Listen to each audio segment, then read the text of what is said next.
Another day, another video. Welcome back to the channel, everybody. Today we're watching Peaky Blinders. This episode 2 of the final season. Hopefully, guys, enjoyed the introduction back into season 6. Now, very interesting.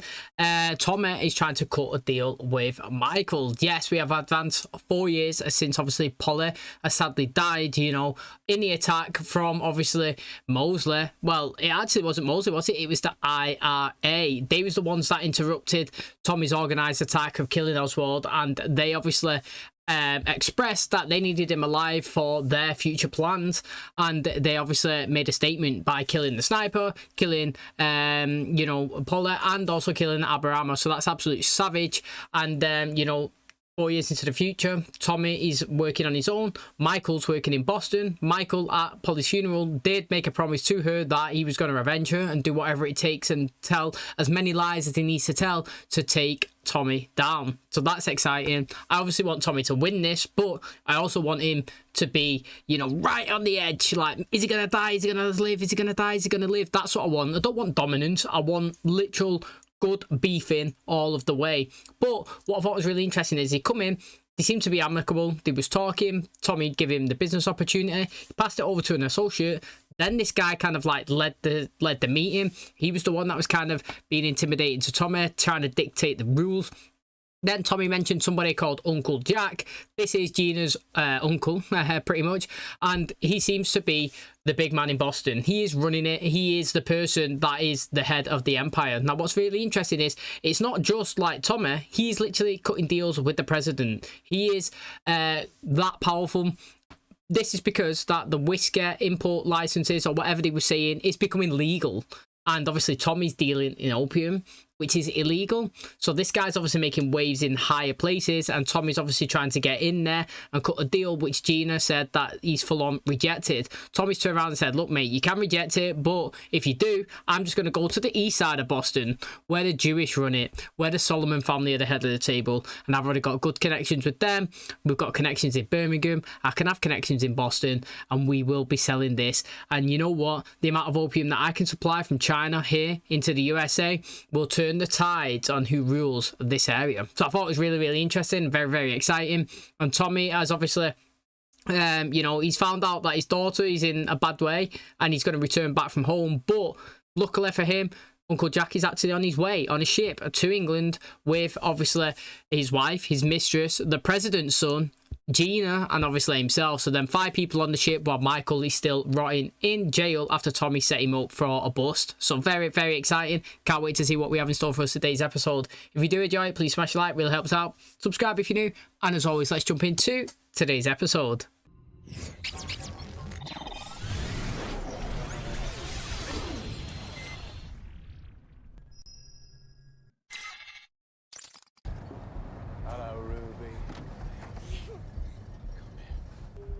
She's all better, Tommy. Came back for nothing. Let's go. What about me? Yeah, you come too. Come on. Drive where? Well, that's the driver takes us to see Dr. Robert. Let's have a look at Ruby. Oh, what has he been told? When did you last sleep? Not much, since we last spoke. Now you know Ruby is all clear, you can sleep. We could be on holiday. We could be up a mountain in America. We will escape, Lizzie. One last deal to be done. When we go home, I'll give the kids to Francis, and then you and me will go to bed. That was interesting. One last deal, he said. I wonder if he actually fully means it. Tommy! Tommy! Whoa.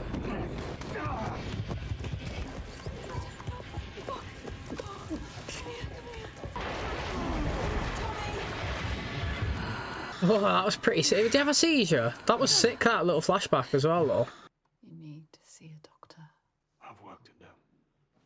We gotta keep going until this Boston business is done. See, right, here, they kind of implanted now that, like, Tommy could be sick.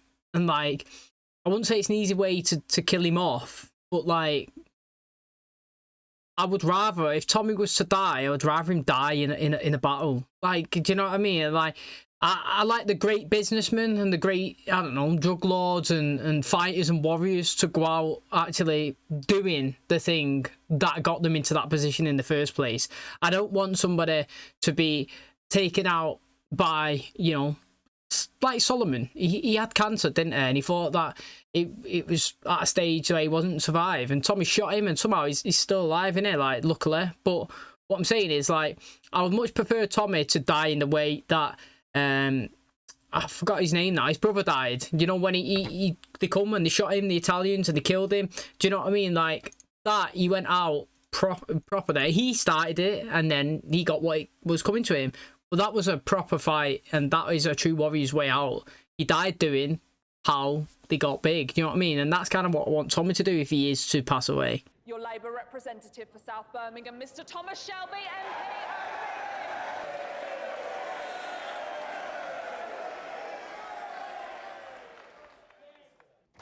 MP. You must say nothing about the present situation in this city. Say nothing about hunger. Say nothing about jobs. But it is you, my friends, who must suffer the cuts in wages and in welfare and in dignity. And you must not complain, because that would be unpatriotic. I will not be silent. Not this Englishman. What's mad is he's Irish in real life. I hated saying that. That was a good speech. I do love a good speech, you know. It gets the crowd going, doesn't it? Gets the people going. Oh, Arthur's there. He's stood next to Arthur. Hush, you working men and women. Save your voices. You're going to need them. On Saturday, when we rally together at the Bullring Market. And together, we'll raise the roof. Lorna McKee. Battalion Commander from Anna IRA. You missed the first and second act. Thank you for coming, Mr. Shelby. Thank you. Lorna McKee and the Shelby family. Business comes before issues of vengeance. After you. Hey. So you knew she was coming then. That's interesting. She can't be looking scared now, you know. You played the alpha move all over the phone. You know what I mean? And you drink water.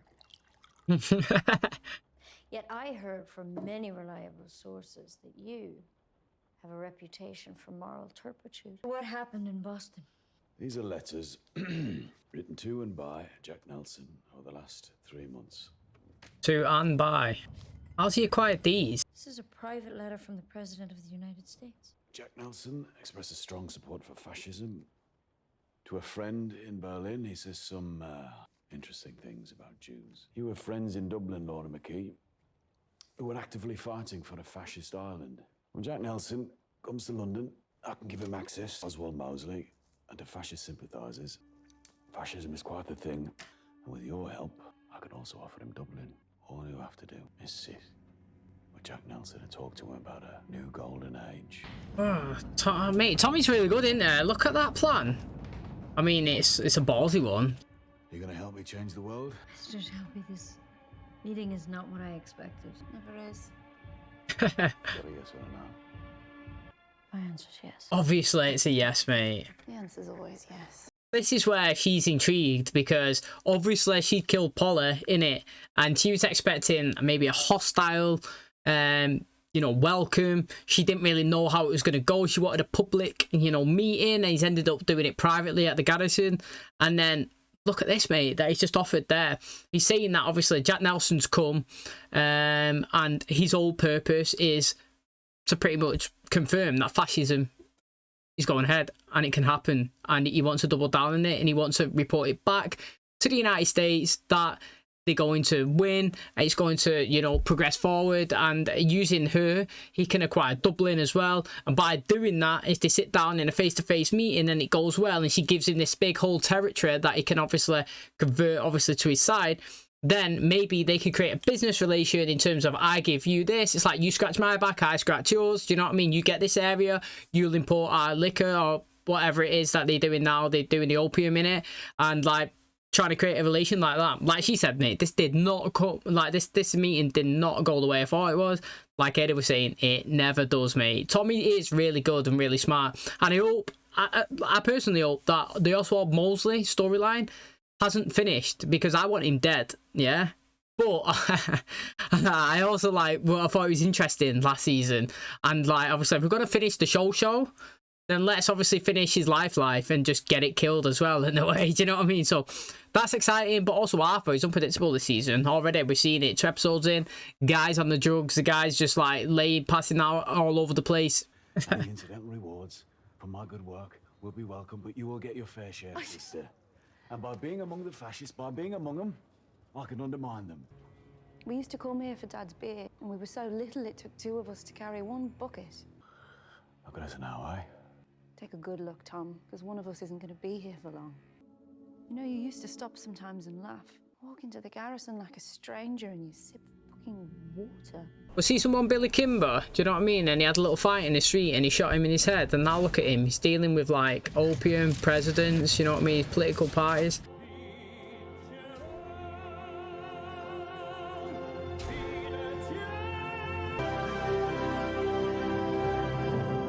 You'll take it off and say, "You like that, Tommy? You like that?" So what is... thought the opera was just fat people fucking shouting. It's not singing, it is the sound that people make before word. And I do not allow smoking because I do need to see fucking clearly. Charles Solomon's your uncle. He ran all the narcotics. He was shot by men that you know, and yet you did nothing, Alfie. You need favors, Alfie. I need a fucking final act, right? Just a final fucking act. I think I may have written your final act. Good. I'd love him in the rest of the season. I have 5 tons of pure, refined opium. I've safe storage. I've men willing to distribute it. In the final act that I'm giving you, Alfie, it is you who takes the revenge. I will take property. You own half the warehouses in Camden. How much is a ton?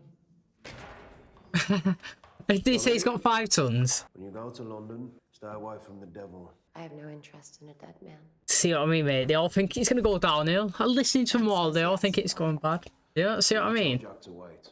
I want to kill him. Anyone's going to kill Tommy Shelby. It will be you. The future belongs to us. Midnight in Boston, 5 a.m. in London. I'll be wide awake in my big, wide bed. And you'll be wide awake in this prison cell. And our souls will come together. Interesting. So she's saying there that they're going to go. They're going to obviously try and take Tommy down. Basically, he's just saying that Jack said Tommy needs to die. First of all, then Nazi flags. That's mad. You know what I mean? That's crazy. Right, but that's threw me off. Tommy has got to die, apparently, that Jack said. And he's happy to let Michael do it. She's just said by doing that as well, you can kill him, you can finish your little feud, whilst also us collecting the $5 million that he has in his possession. But if I'm not mistaken, has he not just cut a deal with Alpha to obviously not like get rid of the $5 million, but like, you know, he's kind of offsetting it towards the Jewish and using that to elevate the Solomons, you know what I mean? That's his last act.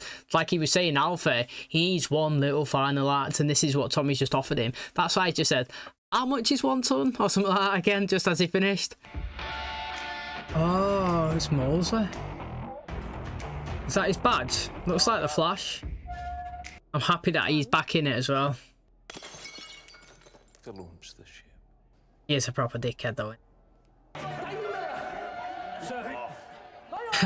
socialist MP would attend a fascist rally, sir. Mosley's constituency borders my own. We've worked together in the past. He was once a socialist himself. Right. He'll be here with his mistress, who is apparently a lady of some standing. He's given him great comfort in his time of grief. Tommy! You're in. You're in. Come on. My brother! Tommy! He said wear a black fucking shirt. Here. His hair looks really good, I like it. Bastard! Lizzie! Come on, you're an angel. I've not been here, I've been away. Where you been, The lady tells me you've been hanging out with Mosley. Yeah, in Smithy. Yeah? Snow and junk from the company warehouse. Look at your brother. Off he is gone.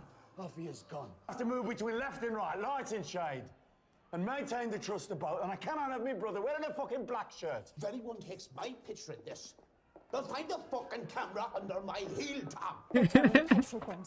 You're wearing a black shirt, you could do what you like. I told you, man, he plays a good drunk, a good like drugger. Like he's so good. He's a great actor. Before I went to America, I wrote a letter to Linda. And in that letter I wrote, you believe in forgiveness. This is what I got back. As a Christian woman, I do believe in forgiveness. Behind the word do is underlined. You stay clean for 2 weeks. I'll write Linda another letter. I need someone to do the real work. Look at your smile, son. Look at your smile, brother. He wants to go in there. There you go. Classic Arthur. Oh, he got it there. Come on, Arthur. Redemption arc. Final 3 episodes, son. Yo, Johnny Dogs has been a good recurring character as well, you know. He's hilarious. Future Prime Minister of this great country, Sir Oswald Mosley. What's he just through? What's just happened? Mosley, I have business to discuss. Perhaps you and I could find someone a bit quieter, eh? Mr. Shelby just made the astonishing suggestion that we men go off and discuss business while you women wait around looking glamorous. Look at me. Do you know what, right? I like Oswald, but I don't like him. Like, I don't like him, but I like the way his character's portrayed, if that makes any sense. At the bottom of the second paragraph. Individually, Jews are fine, but as a race, they stink. Do you even know why the bridge to President Roosevelt is so important? I don't really know much about this business at all. But I have fucked your future husband. Yes, that was good, Lizzie. She was trying to stamp her authority, but that was decent. I'm interested with this woman. Like, you know, he said that he's only just started going out with her, and she's like heading the operation. Mr. Nelson. I wanted to come and take a look around this beautiful church. Two working class Catholic boys. Did they mess with you when you were small? Some man in the shadows. I carried a screwdriver and a blade. Everyone believed I had the power to lay curses. You deal in whiskey, Mr. Nelson. I recently read a report by the Vatican, actually, which said that whiskey disproportionately kills more of our Catholic brothers and sisters, whereas opium is the sedative more often chosen by Protestants and atheists. There are some people in this country who I'd like to meet. Fascists. Not the ones in boots and black shirts, the ones in tuxedo. Well, I can give you men of influence who support your cause. I can also offer you a full report on Churchill's strategies. He could, couldn't he?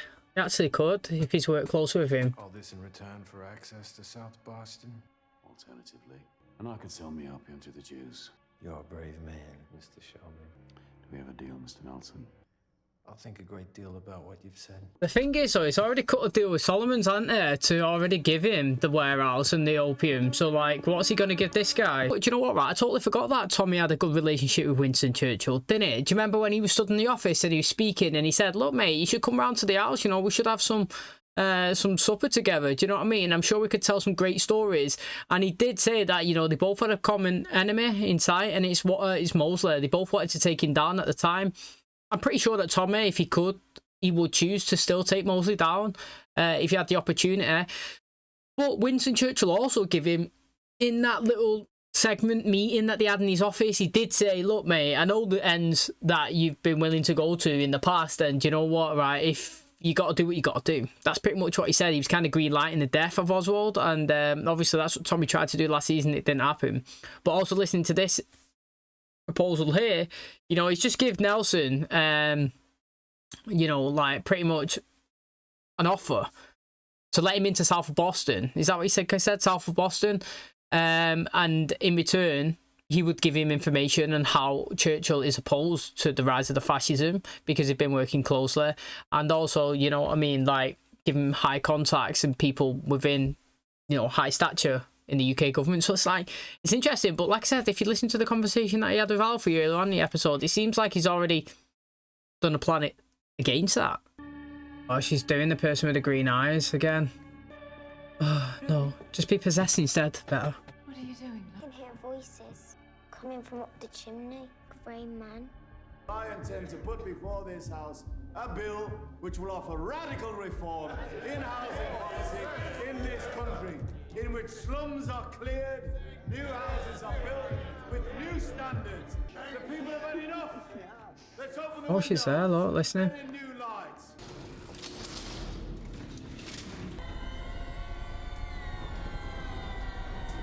Coming at me, Daddy. A man with green eyes. Can you stop the voices? Oh, this is well good. It's not what I expected. Look at this.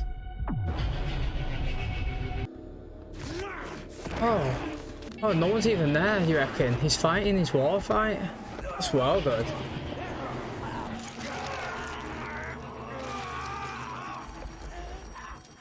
That was well good. Now, do you reckon anybody's actually... No one's there. Hello, okay. Hello? Tommy, she's a temperature of 101 and nothing is working. Just get here now. Listen, Tommy. He said we shouldn't come close to her in case. When she coughs, there's blood. Put me through to the number I gave you. For Esme Shelby Lee. Oh, that's good, mate. Yo, we're going to get Esme back, you know. She took John's kids in it after he died and just disappeared, and now maybe she's here. But again, it's really interesting. I'm not really too sure what's actually happening to them. Now, it seems like they've been cursed or they're possessed. Now, I'm actually liking, like, I wouldn't even call it a twist. I don't even know what you would say. The unexpectedness of the storyline. That's what I would say. It seems like she's being taken over, or she's hearing entities, or she's seeing different things. I don't know. She's saying she's seeing a green man. So Green. A green man. She's drawing something with green eyes on the paper. And she can hear voices, and it's in the chimney. She was just saying there. She's coughing up blood now. She's 2 episodes in a row where she's had a fever of over 100. It's like, what is actually happening? It's the second time we've seen Tommy pass out. I don't know if it was this episode or the last one where he's, you know, shaking. It seemed like, to me, it seems like they're having seizures. I don't know if that is what is actually happening or not, but he had one at the bath, didn't he? Where obviously Lizzie come in and grabbed him. And right there, he was having a fight with somebody in a water tank, wasn't it? Or something. He was in some sort of pond, or I don't even know where it was, fighting in the war. And he was against a soldier. And then obviously he'd woken up. And then in today's episode here, we just see he's gone into his office, passed out. But obviously the vision that we were seeing is that somebody attacked him, tried to grab the ashtray, they started scrapping, he's grabbed him, he's threw him on the floor, they've been twisting, turning, tossing all over, a couple of punches been thrown, and then he'd been stabbed and he killed him, you know. That's the second war scene that we've kind of seen. But nothing happened again. The first one, he was having, like, he was shaking, having like a fit. This one, he was kind of just lay on the floor.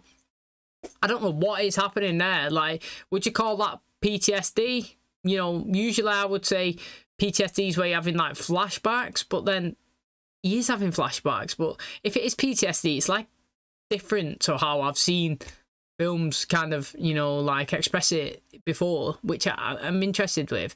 You know, I thought it was good as well that Arthur, yeah, again, he seems like he's down in the dumps, he's in the slums, you know what I mean? He's still taking the drugs and he's not doing very well, to be honest. But I like how he said that, you know, before he went to America, he writ to his wife. She's wrote back, Linda.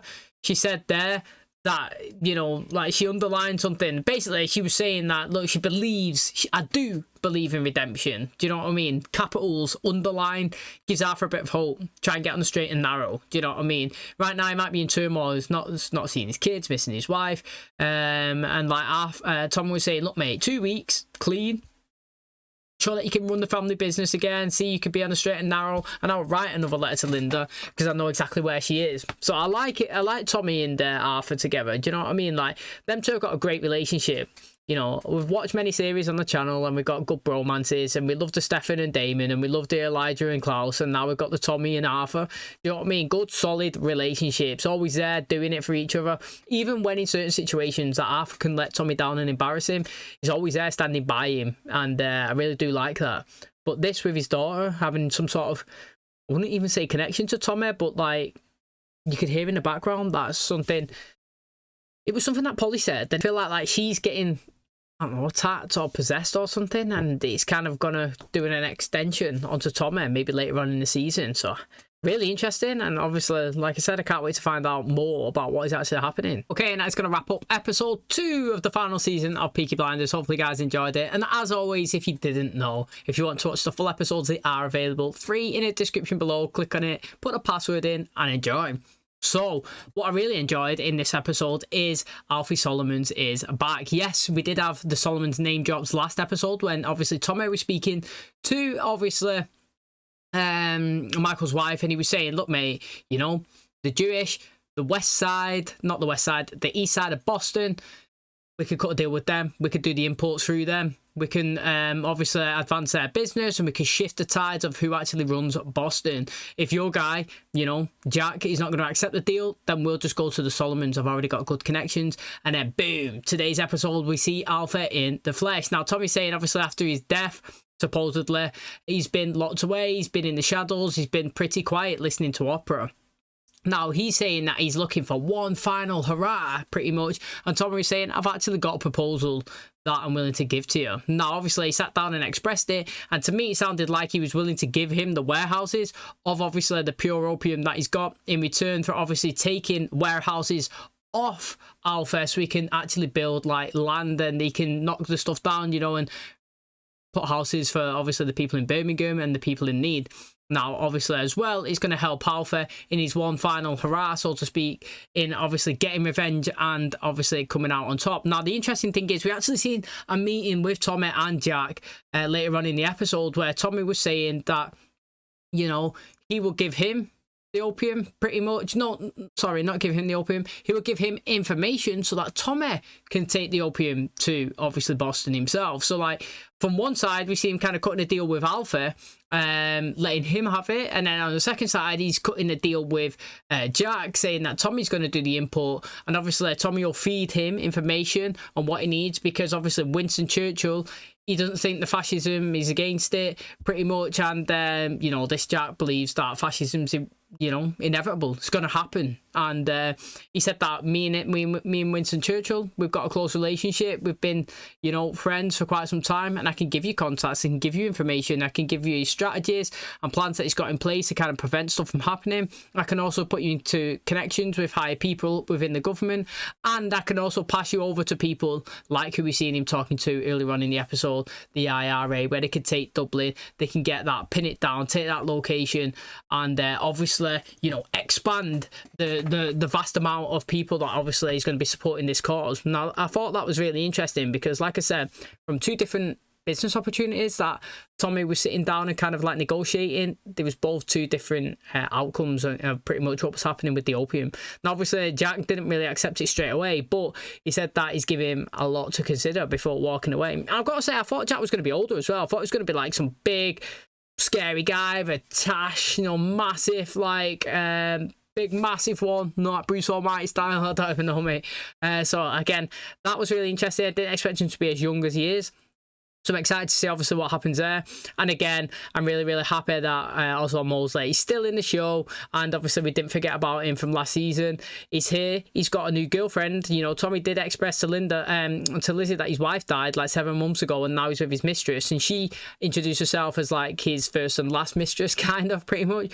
But Tommy was kind of saying that he needs to impress her as well. And we had like some weird little thing where like somebody threw some powder or something and then like it went kind of silent and we just had her stood on the stairs and Tommy over here and he was both just staring at each other and it kind of felt like they knew each other, but then Tommy acted like he didn't. He said that, you know, we need to impress her as well so that when she comes over I'm going to say nice things.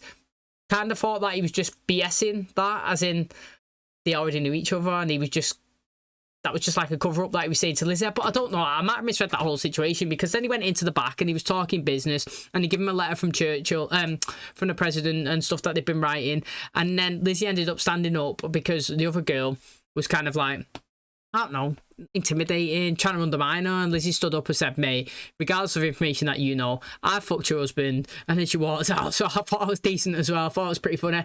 But I mean, really interesting. You know, I'm excited to see how we finish off this season. Thanks so much for checking out the channel today. Hopefully you guys enjoyed it. If you did, please smash the like, really helps out. Subscribe if you're new, and as always, I'll catch you in the next one.